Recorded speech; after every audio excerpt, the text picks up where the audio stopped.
Alright, question 29. New Flyer Industries has decided to expand its production of hybrid transit buses. The firm expects incremental cash flows of 40 million per year for the next 10 years.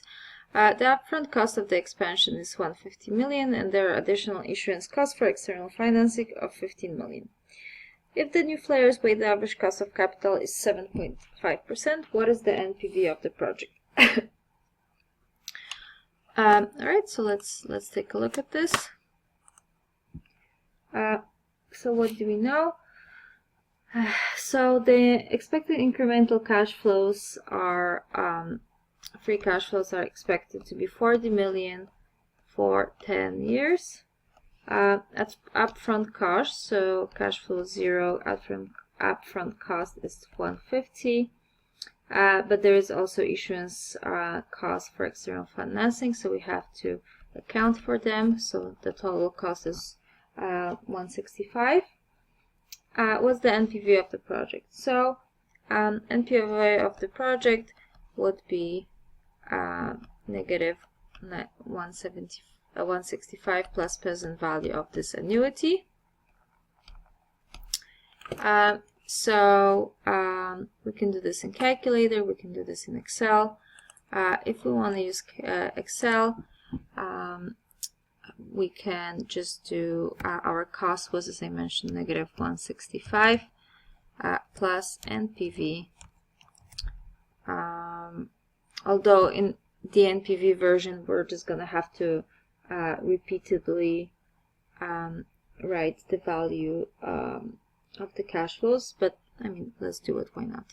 So the rate is 7.5%, and then each year we have a cash flow of 40, and that happens for 10 years. Okay, I didn't pick the most efficient way to do this, but let's roll with it. And value 10. Okay, or I should have done it differently, so negative 165 plus, I should have just used present value of annuity function, where rate is 0.075 again, number of periods is 10, payment is 40, future value 0, and type is end of period. And what happened? Oh, and I have to remember though, it's good that I actually noticed that. I have to remember that present value of annuity always comes out as a negative number.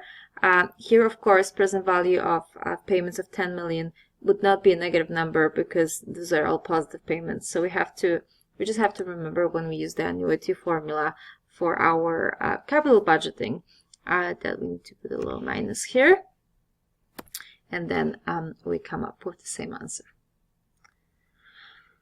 Okay, which is 109.56, which we can round up to 110. Answer E. Okay, let's look at question 30. Assume GUP has debt with a book value of 20 million, trading at what 20% par value. The bonds have a yield to maturity of 6%. The firm has book equity of 20 million and 2 million shares trading at 18 per share. The firm's cost of equity is 12%. What is JUP's weighted average cost of capital if the firm's marginal tax rate is 35%? So, let's compute weighted average cost of capital. We have to remember, of course, that we have to use market value of debt and equity to compute the weights. So let's start by computing market value of debt. We were told that debt has a book value of 20 million, but it is trading at 120% of the par value, so that gives us book value, market value of debt of 24.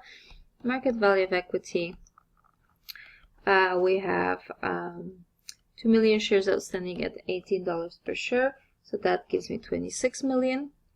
And now weighted average cost of capital is cost of equity times weight of equity plus cost of debt times 1 minus the tax rate times weight of debt. So what's our cost of equity? Cost of equity is 12%.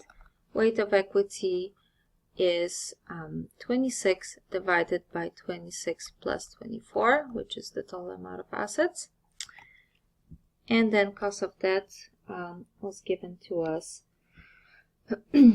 as 6% times 1 minus the tax rate times weight of debt.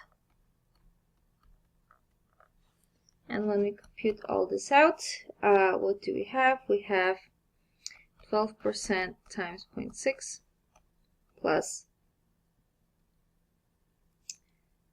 3.9% times 0.4, and that gives us 8.76%, which is answer B. Let's look at 31. The fill the blank of a firm's debt can be used as the firm's current cost of debt. So here the answer is D. We just did that. We used yield to maturity as the current cost of company's debt. Coupon rate is not a true cost of debt because it doesn't take into consideration the change in value of the debt, which the whole capital gains to debt holders that basically translate to costs to debt issuers. Alright, let's look at 32. A delivery service is buying 600 tires for its fleet of vehicles. One supplier offers to supply the tires for $85 per tire, payable in 1 year. Another supplier will supply the tires for $200,000 down today, then $50 per tire, payable in 1 year. What is the difference in present values between the first and second offer, assuming interest rates are 8.5%? Okay, so there's a lot of data here, so let's write it out. So our first offer, we are being offered 600 tires times $85 per tire in 1 year, payable in 1 year. So present value of this would be present value of 51,000 at the interest rate of 8.5%, which is 47,005. Okay, and second offer is $200,000 today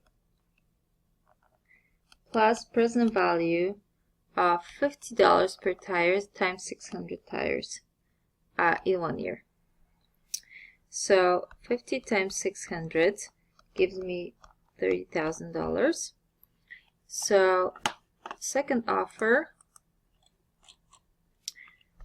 Second offer would be $20,000 today plus $30,000 1 year from now, which I'm going to discount again using the 8.5% discount rate, and that gives me 20,000 plus 27,650. Sorry, I should have written it more nicely so that you guys don't get confused. 20,000 plus 27,650, and this gives us 47,650. Okay, which one is better? Well, second is 47,650, the first one is 47,500. So the difference between the two, 47,650 minus 47,600. Oh, sorry, maybe it's minus 47,500 gives us 645.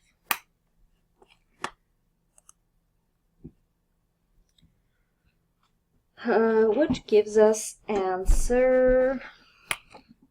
What is the difference in present value between the first and the second offer? So the difference is 645.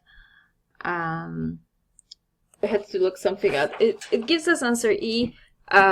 But honestly, if I were writing this method, I wouldn't be sure whether to circle B or E. It depends what you're thinking about. Like, we know the first offer is cheaper, but the difference in absolute terms is 645, whichever way you look at it. So I think, if it was a with term, I would just present absolute terms options and not just those pluses and minuses. I don't think it makes sense in that case. Anyway, the answer is E, 645. All right, let's look at 33. You are considering an investment opportunity that will cost you $15,000 up front and return $5,000 per year for 10 years with the first payment 5 years from today. What is the IRR for this investment?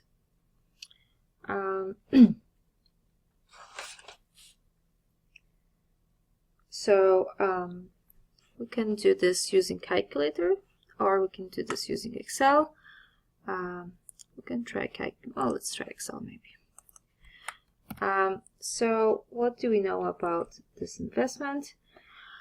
So cash flow 0 is 15,000 up front.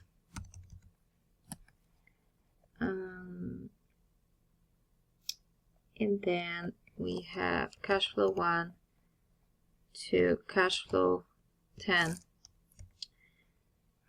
is $5,000, and we have 10 years of those positive cash flows.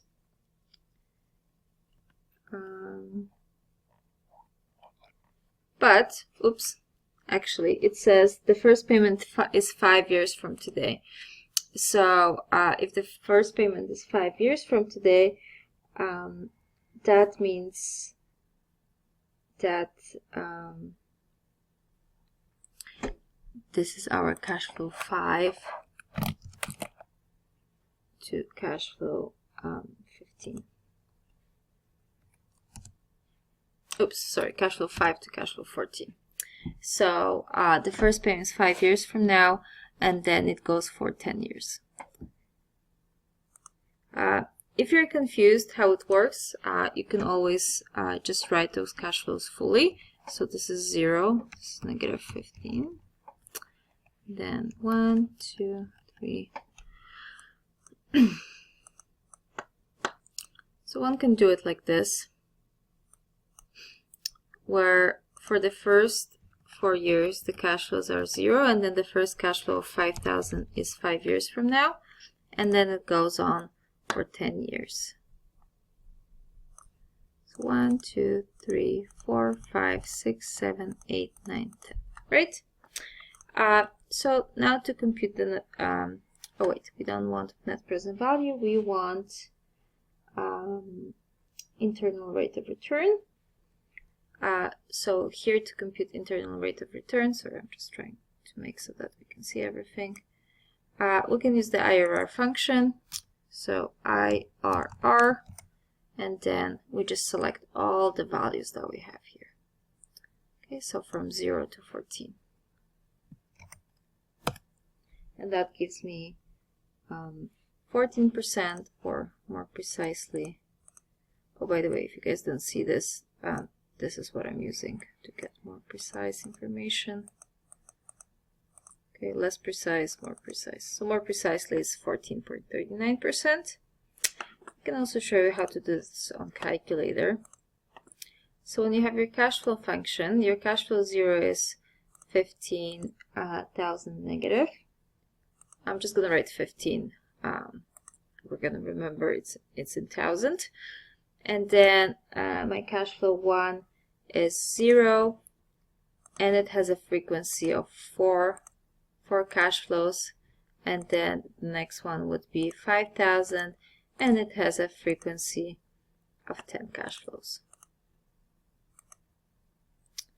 Okay, this is this weird calculator, but yeah, and now I can go to IRR and compute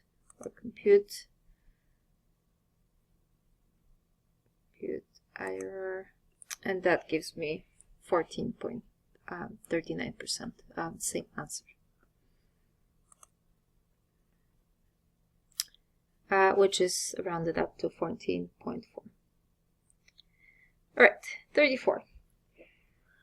The company has identified the following investments as looking promising. It requires an initial investment of 1.2 million, which is the best investment. And we have a perpetuity that generates cash flow at the end of year 1 of 100,000, growth rate of 1.25%, and a cost of capital of 10. Then we have a perpetuity of cash flows at the end of the year 1 of 800,000, growth rate of 2.25, cost of capital of 12%. Then we have an annuity for 100,000 for 5 years, cost of capital 6, and another annuity, 200,000 for 10 years, cost of capital 6. So let's organize those opportunities. Okay, so the first, okay, how am I going to do this? I'm going to do opportunity, and I'm going to have one, or maybe I'm going to call them A, B, C, D. Okay, here I'm going to say free cash flow 1.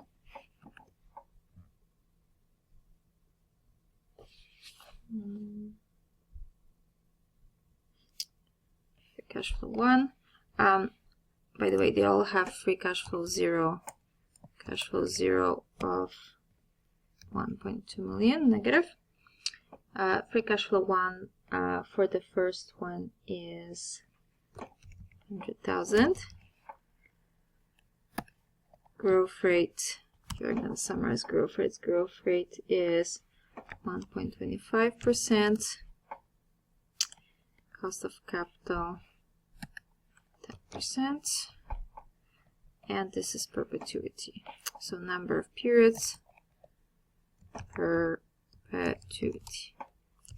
Okay, so this is my little summary of those investment opportunities. So this was summary of opportunity A.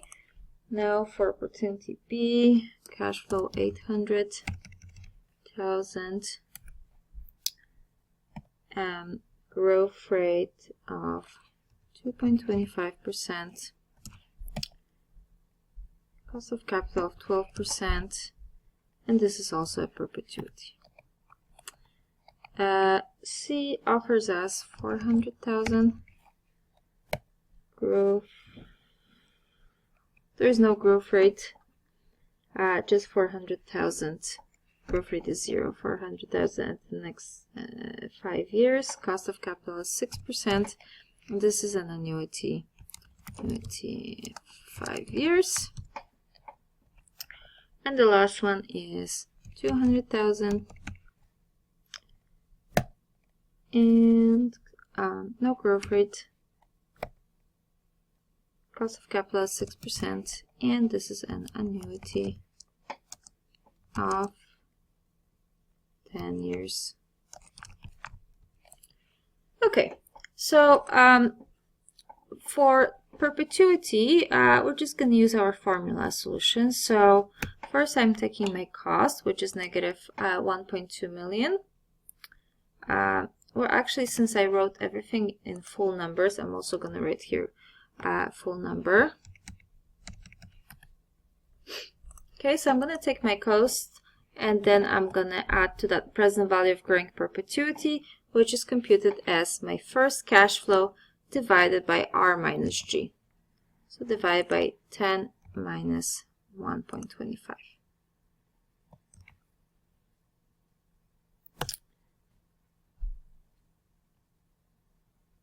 And that gives me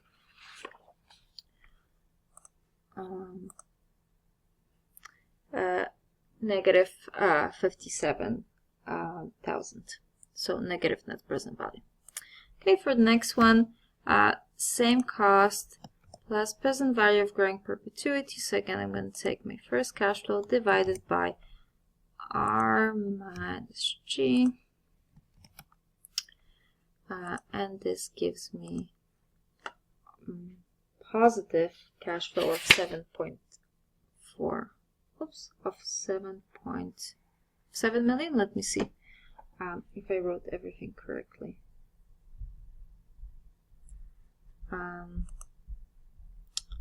Cost 800,000 divided by R, which is 12%, minus G, which is 2.25%. Yeah, this should be fine. Okay, so around 7 million. And now present value of this perpetuity, so first cost, and then present value of annuity. Remember that Excel will give me present value of a positive annuity as a negative number, so I'm going to subtract that annuity, and I'm going to do present value of rate of 6%, number of periods is 5, payment is 400,000. Oops, sorry, I don't know why it formatted like this. And that gives me 4,084 and 945.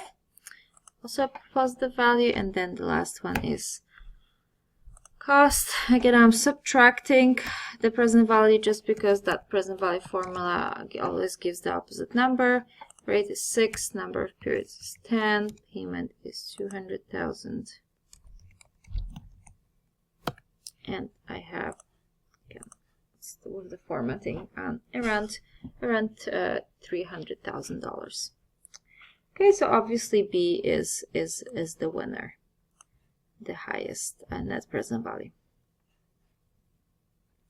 Okay, just a side comment. This is a question that requires you to compute 4 NPVs in one question. On the exam, you won't have to do that. I'm using those types of kind of intense calculation questions for the sample so that you guys get more practice.